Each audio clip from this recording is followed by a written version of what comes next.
Pernahkah kamu merasa membawa buku tebal ke meja belajar, lalu tiba-tiba ngantuk menyerang? Atau mungkin kamu seorang yang baru bisa berfokus saat matahari sudah tenggelam? Ya, itu momen yang familiar untuk banyak orang, di mana sesungguhnya malam adalah sahabat setia bagi mereka yang berusaha mati-matian untuk belajar. Tapi, mari kita jujur, apakah belajar di malam hari benar-benar memberi hasil yang baik ya? Atau hanya sekedar menampung bombongan rasa tidak nyaman dan keletihan saat paginya mulai menghampiri? Di saat dunia perlahan tidur, mungkin kamu terbangun dengan semangat yang tidak tertandingi. Tapi, betulkah kamu bisa belajar seefisien saat pagi? Mari kita bahas lebih dalam. Kita bakal menggali sudut pandang, pengalaman dari para pelajar, hingga hasil penelitian tentang efektivitas waktu belajar. Siap untuk menyelami sisi hitam, atau mungkin putih, dari kebiasaan ini? Yuk, kita mulai dengan melihat persepsi umum mengenai belajar di pagi hari. Chapter 1, Fakta atau Mitos Belajar di Malam. Sering banget kita dengar kalau belajar di pagi hari itu yang paling booming.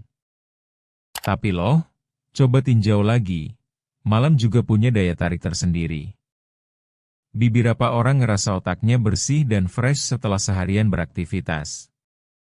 Ini bukan sekedar omong kosong, karena saat malam hari, gangguan biasanya berkurang. Teman-teman yang biasanya mengganggu chat atau telepon, semua sudah tidur pulas.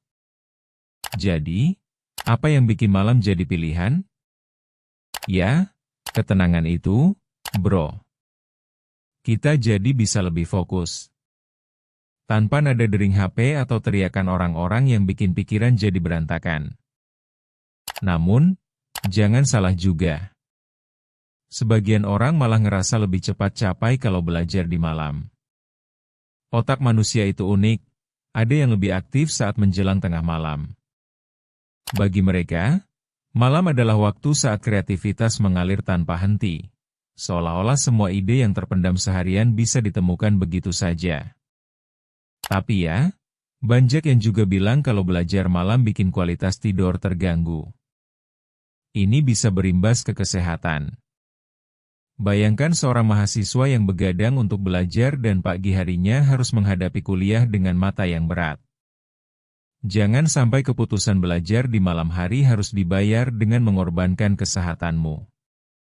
Jadi, sebelum kamu ambil keputusan, penting untuk mengukur kemampuan diri sendiri.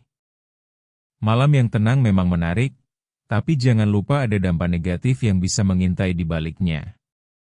Chapter 2, Bioritme, Ritme Tubuh dan Efektivitas Belajar. Hampir tiap orang punya jam biologi yang berbeda-beda. Ini adalah jam internal tubuh yang menentukan kapan kita merasa segar dan kapan kita merasa ingin tidur. Misalnya, ada yang bangun pagi itu dengan semangatnya. Sedangkan yang lain, baru merasa enak ketika sang mentari mulai tenggelam. Nah, ini semua berhubungan dengan melatonin, hormon yang mempengaruhi siklus tidur. Saat malam, kadar melatonin meningkat, otak kita bisa jadi lebih tenang dan siap untuk belajar. Coba pikirkan bagaimana seorang dokter yang harus menghafal banyak informasi penting. Jika dia mempelajari ini di waktu yang salah, bisa jadi pasiennya akan terabaikan. Tapi, jangan keburu senang. Jika malam adalah waktu belajar terbaik kamu, pastikan otak mengikuti irama bioritme ini. Jika tidak, kamu malah bisa overthinking dan stres menjelang ujian. Apakah kamu ingat perasaan panik saat menunggu hasil ujian? Apa yang terjadi jika kamu belajar di waktu yang tidak tepat? Ingat, kondisi tubuh yang tidak prima, bukan cuma waktu yang salah. Pilihan waktu itu bisa berimbas besar ke kualitas belajar dan hasil yang kamu dapatkan. Chapter 3, Riset mengenai waktu belajar. Beberapa peneliti melakukan studi menarik tentang waktu belajar. Mereka menemukan bahwa orang yang belajar di pagi hari memiliki daya ingat yang lebih baik saat mengingat informasi. Namun, penelitian lain menunjukkan bahwa malam memiliki keuntungan tersendiri, dengan peningkatan kreativitas dalam memecahkan masalah. Ini jadi dilema menarik. Jika kamu lebih cepat mengingat di pagi hari, tapi lebih inovatif di malam hari, kamu mau pilih yang mana? Seorang mahasiswa bisa amat terbantu dengan pemahaman ini. Saat mengerjakan tugas yang memerlukan ingatan, dia bisa belajar di pagi hari. Namun, ketika kreativitasnya dibutuhkan, mungkin dia perlu meluangkan waktu di malam hari untuk menyelesaikan proyek seni. Misalnya, seorang desainer grafis seringkali mendapat ide-ide brilian ketika suasana malam sudah tenang. Logikanya, kamu bisa kombinasi. Belajar hal yang butuh menghafal di pagi hari, dan saat malam, selesaikan tugas yang memerlukan pemikiran kritis. Cobalah eksperimen kecil. Catat waktu belajar dan hasilnya selama beberapa minggu. Apakah ada pola atau bahkan waktu terfavorit kamu? Temukan dan eksplorasi pola ini, karena penemuan kecil ini bisa jadi indikasi yang sangat signifikan buat cara belajarmu ke depan. Chapter 4. Menyusun jadwal belajar yang efektif. Untuk memaksimalkan efektivitas belajar, buatlah jadwal yang sesuai dengan bioritme kamu. Pertama, cari tahu waktu kapan kamu merasa paling produktif. Jika pagi, jangan ragu untuk bangun lebih awal dan ambil manfaatnya. Tapi jika kamu ngerasa lebih tajam saat malam, jangan anggap itu sebagai kebiasaan yang buruk. Anggap saja itu sebagai gaya belajar yang berbeda. Kedua, sesuaikan materi yang akan dipelajari dengan waktu tersebut. Di pagi hari, sebaiknya fokus pada hal-hal yang memerlukan retensi informasi. Seperti seorang siswa yang harus mengingat rumus matematika untuk ujian. Sedangkan di malam hari, coba tugas-tugas yang memungkinkan eksplorasi kreativitas. Jangan lupa, seorang seniman juga bisa menciptakan karya yang menakjubkan saat malam. Ini bisa mempercepat proses belajar dan membuatnya terasa lebih menyenangkan. Ketiga, jangan lupa untuk memberi jeda. Otak butuh istirahat.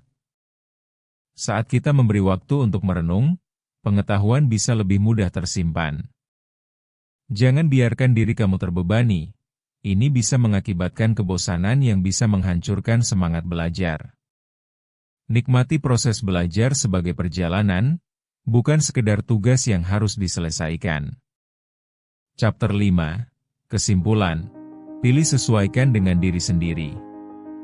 Jadi, setelah semua pembahasan ini, jawaban dari pertanyaan kita mungkin tidak sesederhana itu. Dalam dunia belajar, tidak ada satu jawaban yang benar. Masing-masing dari kita punya kebutuhan dan kebiasaan berbeda. Pagi atau malam, kuncinya adalah memahami diri sendiri. Belajar itu bukan tentang kapan, tetapi bagaimana cara kita untuk menyerap informasi dengan baik. Jangan terjebak pada pandangan orang lain. Ketahui kapan otak kamu paling siap dan manfaatkan waktu tersebut sebaik mungkin. Seorang pelajar bisa dengan mudah menyesuaikan metode belajarnya berdasarkan pola ini. Memilih waktu belajar yang sesuai bisa mengubah cara pandang kita terhadap aktivitas akademik. Semoga semua ini membantu kamu menemukan waktu belajar yang paling efektif untukmu. Jangan lupa subscribe dan ikuti terus Memoria untuk lebih banyak fakta menarik. Karena setiap hal punya asal.